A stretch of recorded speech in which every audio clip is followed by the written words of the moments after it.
William Shakespeare famously wrote, "All the world's a stage, and all the men and women merely players." Theater students at the University of Wisconsin-Milwaukee are taking that to the next level with their latest production, Sweat, which wraps up its 5-day run this afternoon. Performances last Thursday and Friday were jointly performed in spoken English and American Sign Language. Before the production's premiere inside UWM's Kenilworth 508 Black Box Theater, Ellie Nakamoto-White discovered how students are making the arts accessible to everyone in our Sunday morning spotlight. He went on an 18-day cruise through the Greek islands last October. From the script to the stage.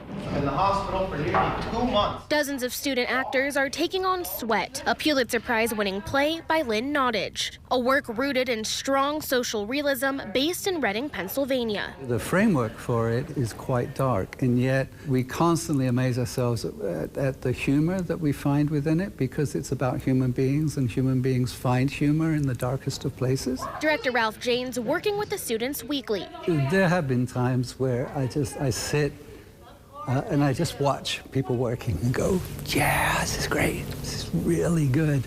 And while these actors practice their lines, an old man kept it in his garage like a trophy.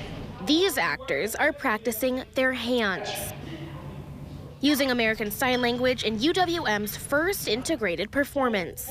We want it to be the best performance for them, not just for our sake or aesthetic sake. It's for the deaf community. Assistant Director and Senior Marie Helzer works as the ASL liaison for the play. Especially as a hearing person, being led into the deaf world is a gift. Deaf isn't a bad word. Deaf is a good and strong identity that people fit with. Which is why putting ASL into the same equal opportunity as spoken English is the first step in making theater accessible to all. When you put interpreters off to the side, they're having to do tennis, basically, or ping pong. So they're trying to watch the interpreters, but then they lose everything that's on the stage. It was ASL English Interpreting Program Director Pam Conine's idea to merge the two. I threw it out there like, hey, some other universities collaborate with their theater department and do the shadowing, and they were game. And now she's seeing her vision come to life. Stan says you're being considered for a promotion.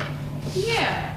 What it brings to the production, the visual piece of it, the connection, the idea that deaf people should be able to experience the arts just like everybody else. We've gotten to work really closely with the actors, which when it comes to interpreting, knowing the meaning of what they're saying is extremely important. This is junior Maya Shub's first year as an interpreting student. Like when you read this line, like what is the meaning of this, so that when I'm interpreting it, I totally get that understanding. Interpreters bringing storytelling through movement. How to interact with another group of people telling the same story at the same time, but slightly out of sync and sometimes in a different way. With two languages colliding and collaborating on one stage. The people on the stage reflect the people that are outside of the theater. For an overall goal of increasing inclusivity. So I just hope this gets the ball rolling on so many other things, that we can just make theater as inclusive as it needs to be, because theater is for everyone, and it should be for everyone.